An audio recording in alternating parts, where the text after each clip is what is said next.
지금 우리는 두 번의 경험을 통해서 약간 시장의 근본적인 트라우마가 있고 또 하나는 구조적으로 아주 대외 의존적 개방 경제니까 전염 경로가 언제든 쉽게 열리거든요. 지금 환율은 그런 걸 보여주지 않습니까? 누가 우리나라 경제의 경쟁력을 두고 지금 1,430원대까지 갈 거라고 생각합니다. 그러니까 그런 점에서 상당히 금융 위기를 경계해야 되는 상황까지 왔다. 우리나라가 가지고 있는 미국 국채 뉴욕 연은에 맡기고 그 국채담보대출도 받을 수가 있고 CMI라고 해서 우리가 영내에서 아세안 국가들끼리 다자 간에 급할 때 우리가 급전 꿔주자 이런 계약도 체결되어 있고 전반적으로 보면 한국이 위기 상황으로 간다 이걸 연결하기에는 논리적인 근거가 상당히 부족한 상황입니다. 자, 이제 아무래도 우리가 이제 외환위기를 겪은 나라니까 이 트라우마를 자꾸 되살릴 수밖에 없는 이제 그런 네. 상태인 것 같습니다. 게다가 이제 또 일부 외신, 블룸버그 같은 데가 이제 그걸 또 짚히고 있잖아요. 외환위기 재현될 수 있는 거 아니냐. 또 한국이 되게 취약하다. 이런 얘기를 하는데 또 우리 정부는 그렇지 않다. 이렇게 비교적 건전한 편이다라고 또 얘기를 하니까 이 온도 차이로부터 자꾸 더 불안해지는 측면도 있는 것 같아요. 과연 이제 이 상황을 기존의 경제 위기하고 좀 같이 비교해 봤을 때 어떻게 좀 바라봐야 할지. 이번 불안은 과거와 다르기는 하죠, 사실. 그러니까 비유하자면 과거에는 태풍이 올 때 우리 창호의 문제가 분명히 있었던 거고 지금은 외풍이 너무 거세서 불안한 건데 추경호 부총리 얘기 말 맞다나 우리한테 별 문제가 없다고 느낄 수도 있죠. 그런데 중요한 건 뭐 경위나 원인이 어떻게 됐든 간에 창호가 덜컹거리면 불안하긴 매한가지거든요. 결과적으로 금융위기가 찾아올 수 있다는 것도 마찬가지고 그렇게 해서 중산층 서민이 피해를 이미 경험한 것처럼 크게 볼 수 있다는 것도 사실이니까 뭐 우리가 괜찮다는 얘기로 이 문제를 우리가 피해 나갈 수 있는 상황은 아닌 것 같아요. 네, 불안하다는 데는 뭐 그 이견이 없는 상황인데 이게 그래서 실질적으로 우리가 과거에 선험했던 위기와 비슷한 상황이냐 혹은 위기로 갈 수 있는 상황이냐 저는 그렇게 보진 않습니다. 한국의 현재 외환 보유액은 97년에 305억 불에서 98년 1월에 40억 불 미만으로 떨어지거든요.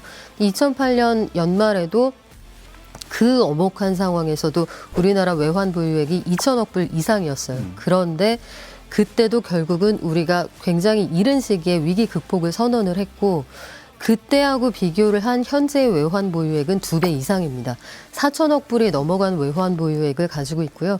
600조 원 이상의 외환 보유액을 가지고 있을 뿐만 아니라 뭐 흔히 알려져 있지 않지만 피마라고 해서 우리나라가 가지고 있는 미국 국채 뉴욕 연은에 맡기고 그 국채담보대출도 받을 수가 있고 CMI라고 해서 우리가 영내에서 아세안 국가들끼리 다자 간에 급할 때 우리가 급전 꿔주자 이런 계약도 체결되어 있고 전반적으로 보면 한국이 위기 상황으로 간다 이걸 연결하기에는 논리적인 근거가 상당히 부족한 상황입니다. 그러니까 아직 뭐 음모라고까지 보고 싶지는 않지만 예. 확대 해석이 벌어지고 있죠. 그러니까 늘 금융위기라는 것을 겪은 나라들의 공통점은 경상수지가 더 이상 지탱할 수 없을 정도로 적자를 보는 거거든요.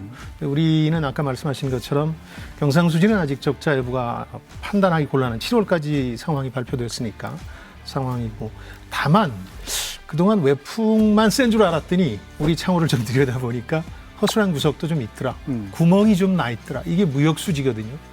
무역수지와 경상수지가 좀 차이가 있긴 합니다만 어쨌든 무역수지 같은 경우는 6개월 연속 적자 상황이고 물론 조금 과장도 있다고는 봅니다만 연말까지 뭐 480억 달러 적자를 전망하는 것도 있거든요.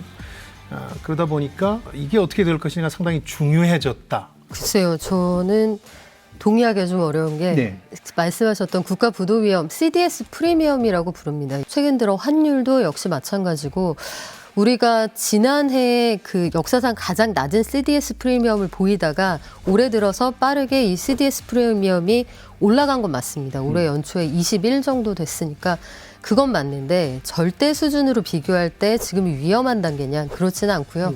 다만 경계하면서 속도가 빨라진다는 걸 면밀하게 모니터링하고 그에 따른 상응하는 조치들을 해나가면 되는 것이지 경계감을 갖는 거하고 헛심을 쓰는 거하고는 저는 약간 다르다고 보거든요. 그러니까 2008년 세계 금융위기 당시에 취재 현장에서 이제 지켜봤을 때에도 외신들의 보도, 작은 악재 혹은 불안하게 하는 어떤 카더라 통신, 루머 이런 것들이 굉장히 빠른 속도로 그 국내 언론을 통해서 재확산되면서 이게 불안감을 가중시키는 경우들이 많았어요.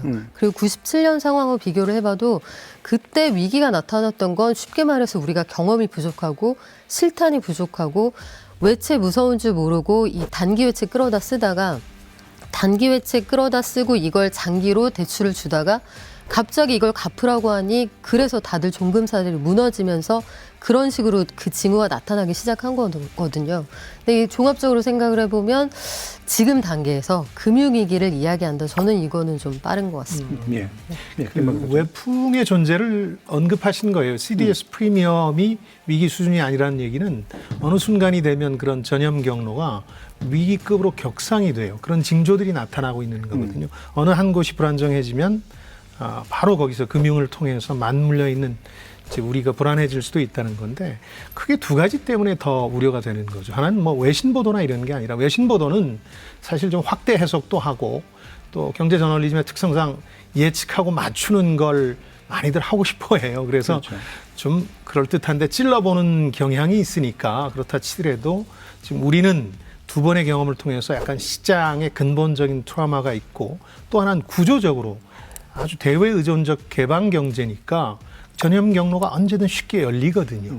지금 환율은 그런 걸 보여주지 않습니까? 누가 우리나라 경제의 경쟁력을 두고 지금 1,430원대까지 갈 거라고 생각합니까? 그러니까 그런 점에서 저도 비슷한 거예요. 그러니까 상당히 금융 위기를 경계해야 되는 상황까지 왔다.